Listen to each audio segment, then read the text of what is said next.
No, great. Hey, you travel throughout North America as presenter, consultant, and trainer. You are also the co-author of 2 books, Harbors of Hope and the soon-to-be-released Getting By or Getting Better. Where is home base for you, and what do you do when you're not on the road? Oh boy. Well, my home base is just outside of Toronto. It's a small town called Burlington, Ontario. And actually, you're asking me a good question at this time, because on Saturday I'll be starting a 6-week vacation at my summer cottage north of Toronto. So family is very big in my life, and so I plan my schedule to open up blocks of time periodically during the year when I could be with the family, and that really is where my passion rests.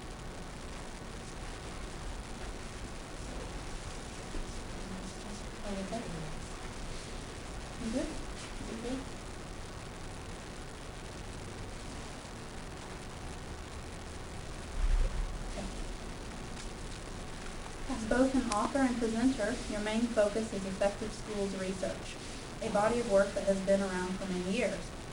What were the original 7 correlates, and how have they changed to apply to education in the 21st century?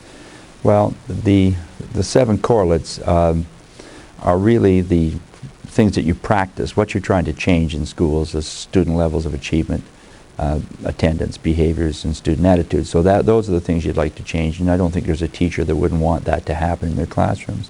So the correlates become the behaviors, if you like, that the staff have to undertake to have those changes take place in achievement, attendance, attitudes, and behaviors.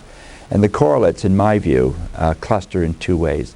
3 of them are what I call character correlates. They're about the feel of a school.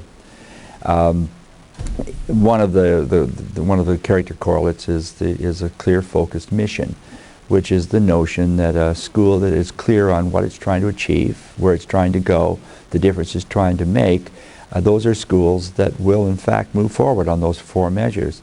And so I call that the character of a school that's very committed to moving in a direction. Relationships with parents and home is a very important correlate, because when parents or guardians, those at home with kids, if they're supporting the learning at home, what happens is they, in fact, extend the day.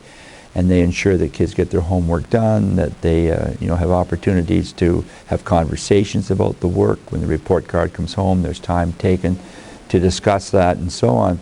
And so that, again, to me is a character of a school that cares and understands the value of parents.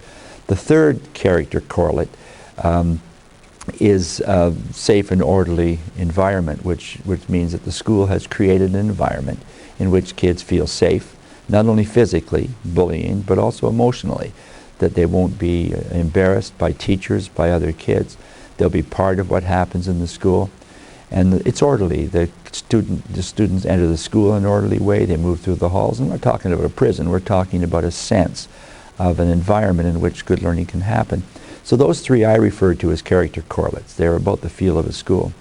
And then there are 3 which are the traditional things that we think about in school, and I call those the competence correlates. One of those competence correlates is high expectation for success. And it's just the notion that teachers would like to eliminate failure, not simply reduce pass or failure rates, but to get rid of it. Learning for all, whatever it takes, is a mission of effective schools. And so when teachers show up with an intention of working in ways that will allow all kids to be successful, they have high expectation for success. And the result is students tend to do better. Opportunity to learn and time on task is another one of the correlates. Opportunity to learn basically says that teachers will look for strategies, different ways of teaching, different ways of organizing students, different ways of building timetables, so that all kids have a chance to learn. Because with students that are struggling, the only 2 things you can give them to help them is either support or more time. We know that failing students doesn't work. 2 to 3 years after they've failed, they're pretty much in the same position they were in before. We also know if you simply socially promote them because of their age, you've guaranteed they won't be successful the next year because they're not ready to be successful. So that idea of creating opportunity to learn and time on task, getting kids to focus is a correlate. And the final correlate that goes under competence, the 6th correlate, there's 7 of them, but the one under competence is frequent monitoring of student progress. And that's the notion that I monitor a student's work not to get a grade, but to find out, is the student ready to be successful? And I have to do that frequently, almost minute by minute, so that if the student is struggling, I know as a teacher, and I can step in, intervene, and do something about it. And of course, that's where the work of Rick Stiggins, for instance, has become very important to me. And I've done some work with Rick because his whole focus on assessment for teaching is where effective schools correlates have been for 35 years.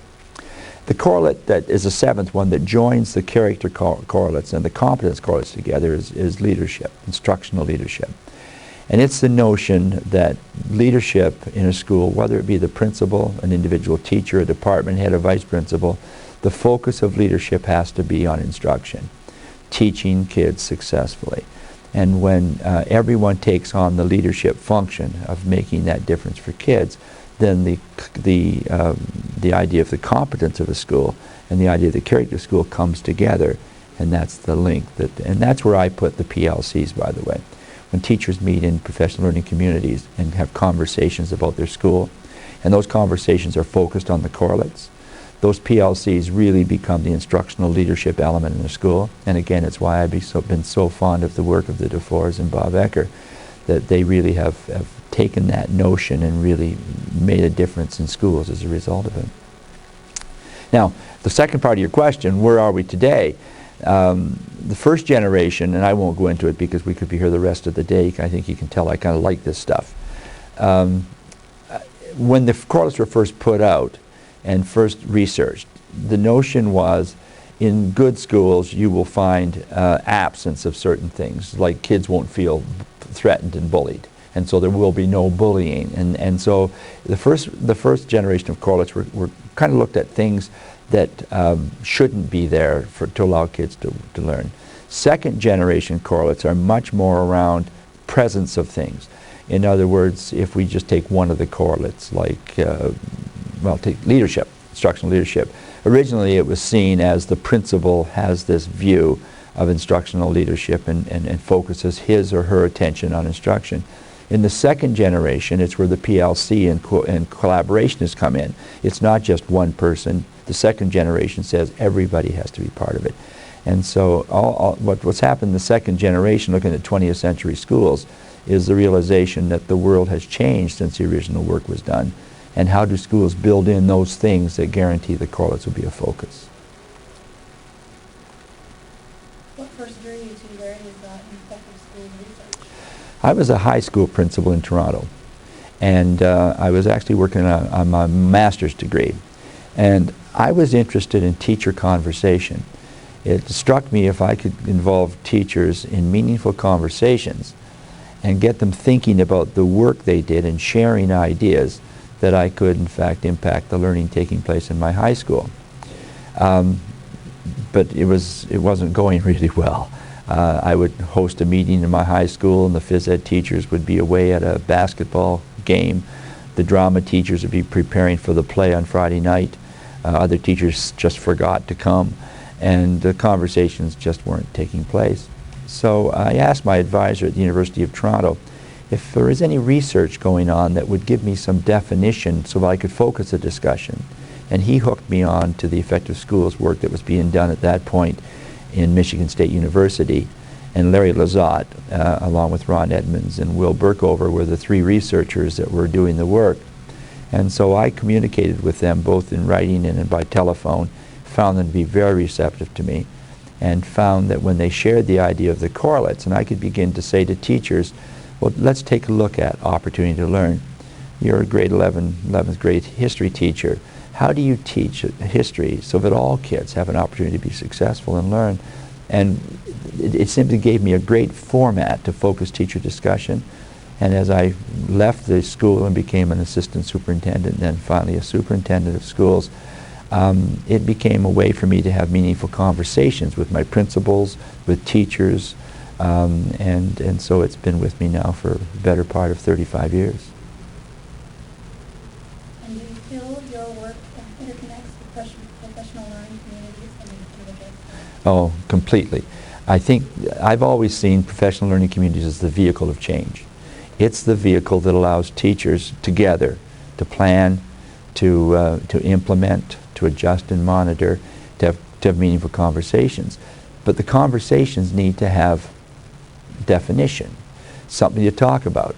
So when you take the correlates and you look at the outcomes of a good school being achievement, attendance, attitudes, and behaviors, PLCs makes a strong point that schools need to make an assessment of where are we now on the things that we care about. Well, I would think every school would care about assessment, would care about achievement, attendance, attitudes, and behaviors. And then PLCs are charged with the notion of let's plan actions, let's take actions as a group, let's support each other in trying some things. Well, again, the 7 correlates give direction. So if we discover, for instance, that kids are not finishing their homework, then the correlate that would speak to that would be homeschool relations. Obviously, the school hasn't found a way to effectively communicate with parents to support what we need to get done in homework. And if you can't do that, then perhaps you're better to eliminate homework and find other ways to build independence in kids. So the correlates provide the vehicle, in my view, for what PLCs talk about.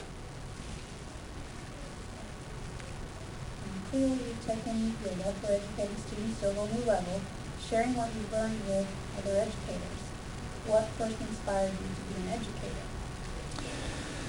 Oh boy, I never planned on it initially. I planned on being recreation. In fact, I took my bachelor's degree and I was a recreation director for a county in Canada. And I always loved summer camps and all that stuff. But I began to realize that the recreation was fun, and organizing events like a soapbox derby or a town basketball or a parade. I loved doing that stuff, but what I really loved most about it was watching the kids and their excitement when they got involved in it. And one day I thought to myself, you know, I could go on doing this forever, coming up with new ideas and having fun and doing a fair and so on. But ultimately, what difference am I making? And so when I asked myself that question, I began to realize that our lives are so influenced by school. And the choices that are available to us in our lives have such a huge impact as a result of what happened to us in school. And that my first book, Harbors of Hope, was the notion that hopeful people have choices. And that one of the things that schools do is they give kids those choices. And so I decided I just wanted to be part of that, and that's how I came to it. What challenges as a practitioner motivated you to pursue education, research, and depth? Well, I think probably when I was working on my master's degree, as I told you, and I came across the correlates, and began to realize that if you want to get better at pretty much anything, you have to plan it. It usually doesn't happen simply because you get up in the morning and say, I hope I have a good day. It happens because you intend to have a good day and you look for ways to make that possible. And so when I watched schools and watched teachers working hard against long odds many times, going home really tired. At this point in the year, we're coming to the end of June, teachers are looking back on the year and asking the question, what difference did I make? And I think sometimes they get a little frustrated because the difference they wanted to make didn't happen. And that's, in my view, mostly because they didn't plan to make it happen.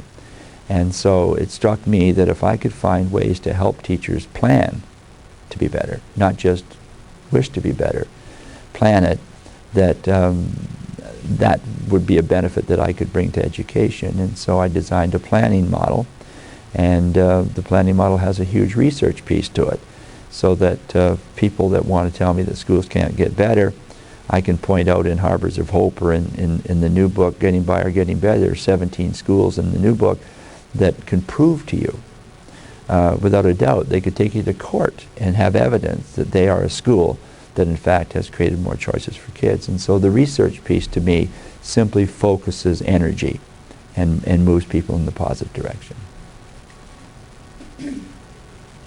Why are you so passionate about effective schools research? Well, again, because it's lasted for almost 40 years. And you'd be hard-pressed in education to find anything that's lasted for 40 years. Ideas tend to come and ideas tend to go. And they make a big splash, and then the the system, Larry Lizotte has a little example he uses of a tent, and tents are held up by pegs. If you pull one peg, chances are the tent collapses. And so if we saw education as a tent, there are pegs that hold the tent up. There are teacher unions, there are administrations, there are boards of education, and these pegs hold the tent up. And if you pull any of the pegs out, the tent collapses. So asking anyone to change in education puts the tent at risk. And so schools are not places that are anxious to change. They tend to look much more to the past, in my view, than to the future. And most schools today don't look a whole lot different than they did 40 years ago, and yet the world has changed at a tremendous rate. And so because Effective Schools has lasted for 40 years, and at this conference that's taking place right now, there are 1,200 people here to learn about it.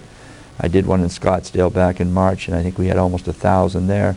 It's something that people still, it speaks to them, it makes sense.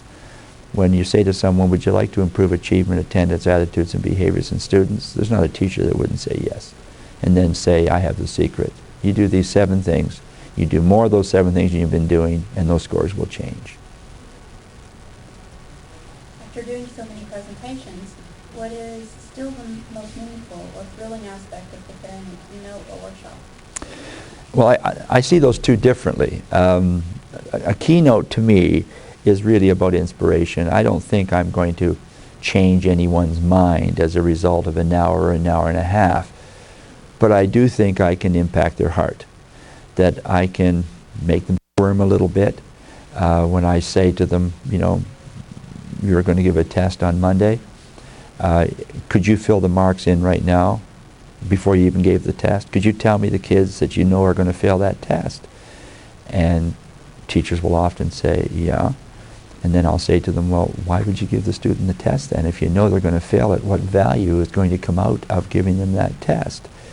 And so I kind of go for their heart and get them squirming a little bit, and then try to offer the notion that if you really do want to look at what you do, if you want to get more, there are some ideas. But I have to leave it to you to go out and do that. In an hour and a half, I can't do that. So a keynote to me is to get people's attention, to cause them to feel a little uncomfortable. I use a picture, it's a little circle, it says see, do, get. And the idea is the way we see things determines what we do, and what we do determines what we get. So if you look at the results you're getting, you're basically getting the results you deserve, because what you're doing is giving them to you. But what you're doing is you're doing it because of the way you see it. And therefore you need to perhaps see it differently. And so in my keynote, I try to force them either to see it differently or at least make them uncomfortable with the way they're presently seeing it, with the idea they would go out and look for some other do's. In a breakout session or in a workshop session, I think that's the place where you try to give them some of the ideas. In this conference, I'm doing Harbors of Hope as my keynote, which is really about hope and causing some discomfort perhaps. But my breakout is on the new book, Getting By or Getting Better, and it's the 7 lessons that schools seem to learn when they get better, and I'm going to share the lessons, and then they can go back and ask the question, have we learned this lesson? So there should be more content in a workshop than in a keynote. And they, in my view, they play a different role in the growth of people. How has your perspective of effective school research changed over the years? Well, the basic premises underlying effective schools research hasn't changed. I think what has changed are the kids that are coming to school. 40 years ago when the research was done, the internet was a dream. Many people didn't even have televisions in their homes at that time. Cell phones, text messaging, things that we would never have thought would be 40 years ago. When the research was done, what we discovered today, what I discovered in writing Getting By or Getting Better, that the correlates still make the difference. That when I go to inner city schools today in Toronto that are, a middle school, Rockcliffe, one of the schools in there that is in a very difficult part of town, when I watch what those teachers are doing around the correlates, it provides a focus. It's the same things that make a difference for kids. We can't control home factors. Bob Marzano has told us that. There are factors that are in the home that no doubt have impact on kids' learning, and their willingness and ability to learn. But we can't do anything about those things in the short haul. But we can do a lot about what happens when a kid comes through the door of a school. And so, to me, that's the excitement of it. Let's talk about your books, Harbors of Hope and Getting By or Getting Better. What was the core message of Harbors of Hope? Well, I really kind of wrote Harbors of Hope for myself, to be really honest with you. I didn't really write it with the idea anybody would buy it. I had had the privilege, really, of working in a lot of schools. I began, after my retirement, working with the Covey organization, 7 Habits of Highly Effective People, and I became a senior consultant with that organization. And one of the things that they talk about are principles, natural laws, things that when we don't follow them, we tend to pay a price. And that was a big impact for me, because I think schools should be principle-centered places. There should be principles by which the school operates, and you don't violate those principles, because in so doing, you ensure that you're probably going to fail. And so, Harbors of Hope, I had seen a lot of schools that were making huge differences for kids, schools that were so much better than any school that I was ever the principal or a teacher in, and I thought I was good. And I saw schools that were doing unbelievable things with kids. And I wanted to celebrate those, and I wanted to kind of pull my thinking together, and what was it they did. And so I just picked 3 schools, 2 in Canada and 1 in Charlottesville, Virginia. And I picked different kinds of schools, a small elementary school, a fairly large middle school, and a large senior high school. And I asked the question, what makes a school hopeful places? Well, basically, they become hopeful when they eliminate failure, when they create hope for every kid, that every kid that shows up for a team will make it, every kid that shows up to write an exam believes they can pass it, every time they hold their hand up in class, they're hopeful that they have the right answer, and even if they don't, they'll be accepted for who they are.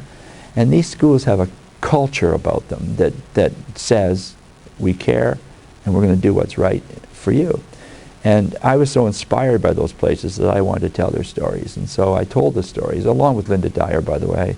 I've got to be really honest. I tend to have the ideas, and Linda tends to be the writer. And we have a great combination together, and I love her because she is so good at what she does. It's so understanding to me, because I change my mind all the time. So Harbors of Hope was really just a celebration of this notion of hope. Now the new book, is that your next question, or did you already ask me that one? Well, the next question is Getting By or Getting Better a continuation of that message? Yeah. Or have you taken a different direction? I've taken a different direction. In Harbors of Hope, I talked about 3 schools. And because of the way we wrote the book, it had, in fact, when the book was published, in all 3 schools, the principal had been moved. So, and the schools had changed as a result of that. And so it was a good read and some great examples, but didn't have in my view, staying power, because it was a story told in time, and then the times changed. With Getting By or Getting Better, Linda and I decided to do this differently. We decided that we'd like to make it a networking book, where we'd make it as current, we'd write it as quickly as we could, because I'd been watching these schools anyway. And that we would try to do it in a way that other schools that were struggling with similar issues or serving similar kinds of communities could make contact, could phone, could reach them by email. So one of the requirements to be in the book was the school agreed that they would welcome an opportunity for other schools to contact them, and so on. So what we did is I contacted superintendents of education across Canada. It is an all-Canadian book, but I honestly believe that the lessons learned fit education, because I've worked all over North America. I phoned superintendents who are personal friends across the country, and I asked them, Linda and I had created a rubric describing the kind of schools we were looking for. For instance, the school had to be able to prove that it had improved over a period of time, and they had to be able to identify the actions that had led to that improvement. So we were very specific in the rubric that we laid out So those superintendents, who were personal friends of mine, then recommended schools in their region, in their district, that they believed were the schools we were looking for. And then we sent out to each of those schools a rubric to be completed by the principal, and it was a pretty in-depth piece that we asked. And then from that, we identified schools that we felt really had something to offer to other schools. And so we made planned visits and looked at the school firsthand to be sure that what they wrote was real.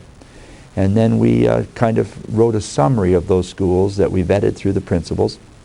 And then Linda and I sat down and looked for common threads. Are there lessons to be learned that all the schools, independent, going all the way across Canada, they had learned the same lessons, but they had never talked to each other. And so when we looked at what we had learned, we discovered that in fact there were 7 lessons. And they'd all learned them, and they'd all learned them independently, but they were so clear when you saw them happening in the schools. So then what we did, we took these schools and we simply wrote the lesson, and we featured schools in each of the lessons that could really demonstrate the lesson. And so each chapter of the book is in 3 sections. The first part starts out by saying, what is the lesson? So we define the lesson. And then the second section of each chapter is, what does research say about the lesson? So we did there's a huge bibliography in the book, because we wanted to be sure that a school that read it could reach out to this research to also support what they wanted to do. The third section then relates to effective schools and asks the question, what does effective schools research say about the lesson? So we relate the work of Lizotte and effective schools researchers to the lesson. And then the final section is called the lesson lived. And in that section, we actually tell the story of the school and how the school, without really having done the research or anything else, had simply come to the lesson, had learned it, and had made huge differences for kids. I mean, they're just amazing stories of kids going from grade 3 to grade 4, 100% of them reading at grade level. High schools in which 100% of the kids get all their credits. They're just unbelievable stories, and yet, when you visited the schools, they were just regular folks who just showed up every day with an intention to make a difference.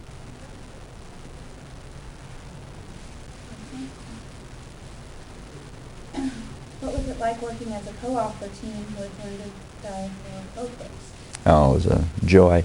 I wouldn't have written a book without Linda. She was an assistant superintendent in the Winnipeg area in Manitoba, and she was in an amalgamated district, and I had an opportunity to work with them to try to help the 2 districts come together. And I met her during that work and was very impressed with her heart. She had a strong, strong heart for making a difference. Also very smart, and I didn't know she wrote, but when she retired, I asked her what she was going to do, and she told me that she had a degree in English and wanted to write. And I said, what are you going to write? And she said, well, I don't know. And I said, boy, have I got an idea for you. And so we began the process of writing together. The first book was hard because neither of us had ever written before, but Solution Tree was so good to us with the editors who really helped us put it together. The second book was much easier because we now understood how it was supposed to work. So the team that she and I have formed, and both of us accepted, I think, is that I tend to be, because I'm out and about and I'm a presenter, she's a facilitator, so I get to see lots of stuff, and I'm always learning because I've got to make sure that I don't get to be a good old boy and, you know, I have a shelf life. I want to always be current. So I do a lot of reading, a lot of thinking, and putting ideas together, and Linda has this ability to take all this stuff that I throw at her and form it up and make sense of it. So it's been a wonderful experience. What drew you to work together? Well, I think I kind of told that story, yeah. The first section of Getting By or Getting Better is titled Our Learning Journey. What are some things you've learned from educators along the way that have amazed, surprised, or challenged you? Well, I think the 2 things that amazed us most was, the first thing is that the realization that school improvement is a really simple concept. It just isn't easy. It's simple because if we simply decide what it is we want to get better at, and then ask the question, how are we going to do that and how are we going to know? It's a pretty simple notion. The problem is it's hard, it's difficult, it's not easy, because people are attached to the way they have done it before. And in a sense, you almost have to admit that the way you were doing it was not good. And so people tend to put their hands up and push back, and they make what's a pretty simple concept pretty difficult to do. I think that was the first thing, because these schools that are making such differences for kids, they don't see it as a big deal. They don't look more tired than any. In fact, they probably look better than most schools that are struggling, because they know they're getting better. And so they don't see it as a big deal. But so many schools tend to have this great resistance to it, and they pay such a price in their own energy and so on. I think the second thing was the fact that these lessons became so clear that when we looked at all of this information we had gathered from all of these schools, we started with over 30 schools, and began to sort it out into packages, how clearly the packages became, and how a school on Vancouver Island was basically doing exactly the same thing as a school in Halifax, Nova Scotia. They happened to be on opposite sides, two different oceans, never talked to each other, but they had all learned the same lessons. And so my hope is that the lessons in the book will help others speed up the process of learning the lessons. If an educator took three concepts or practices from getting by or getting better, what do you hope they would be? Well, I think the very first lesson is that improvement, that school improvement can be and hurtful. That people, it doesn't matter whether it's teachers or anyone else, we all tend to resist change because we don't know if we can do it. We don't know if it's right because it's different. And so it doesn't matter whether it's a school or a lawyer or a restaurant. Change is difficult because we're moving into something that we don't know. And therefore, it's going to be messy. You'll have people that move at very different rates and very different times. It can also be mean. There'll be people who will simply decide that this is not going to happen, and they'll do everything in their power and put all of their energy into fighting the change instead of looking for the advantages. And so you'll find schools, for instance, one of the schools, in fact the school that's featured in that section, over half of the staff quit, retired, or asked to move to a new school at the end of that year, because the changes that were coming were changes that they just couldn't live with. And yet, when you look at what's happened in that school in terms of student learning, in terms of community support, in terms of the passion of the teachers that remained, it's unbelievable. And yet you had half of the people that absolutely refused to do it. So the concept that it's going to be messy and it can be mean is an important lesson.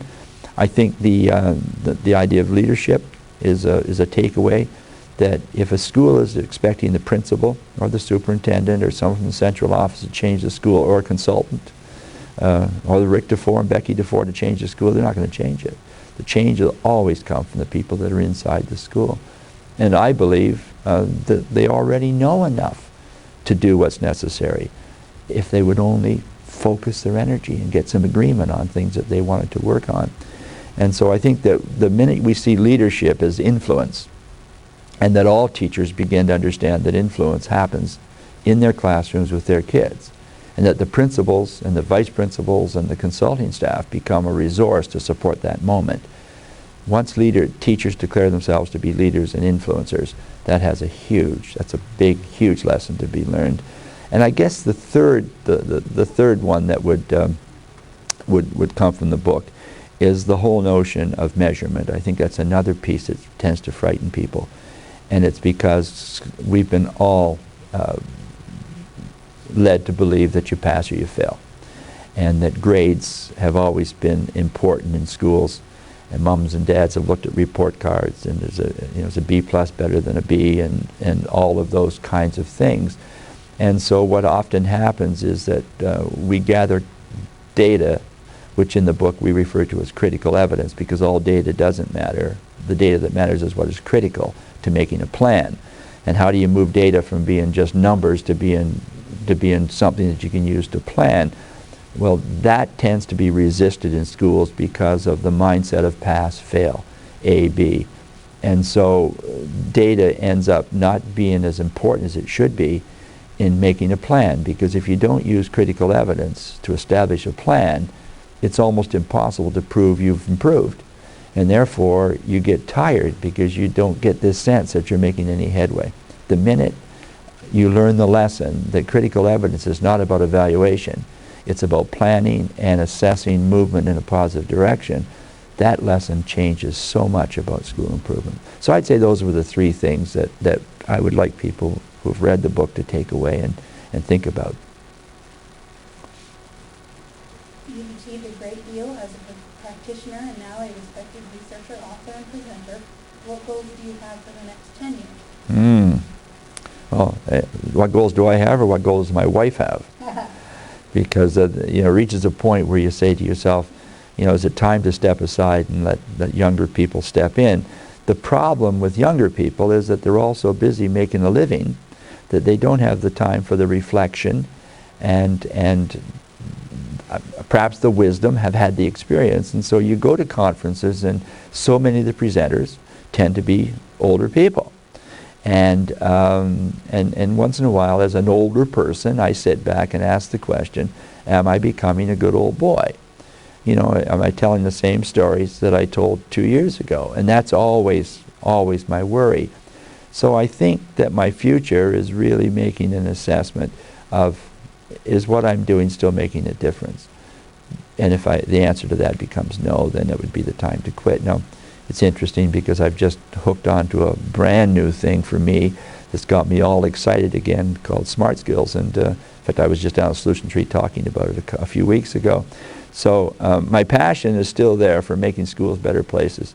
And I still think, and I think I'm a lifelong learner. I think I will die with a book, with a bookmark on my bedside table as I go down, because I can't imagine myself not doing that.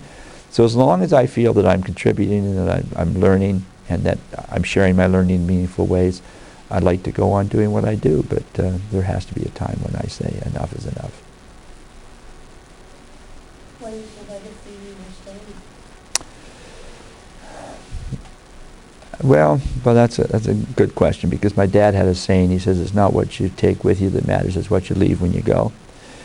And I guess when people come up to me, and this happened just this morning, one of the principals in this conference was introduced to me by Larry Lazat, and she told me about making posters up of some of the quotes and some of the pages in my book and putting it up, and Larry described her as having one of the finest schools in California. So I think when people come up and say that you've said some things and you've written some things, and you've talked about some things that have changed my school, that's the legacy I'd like to leave behind, that I made a difference. Okay.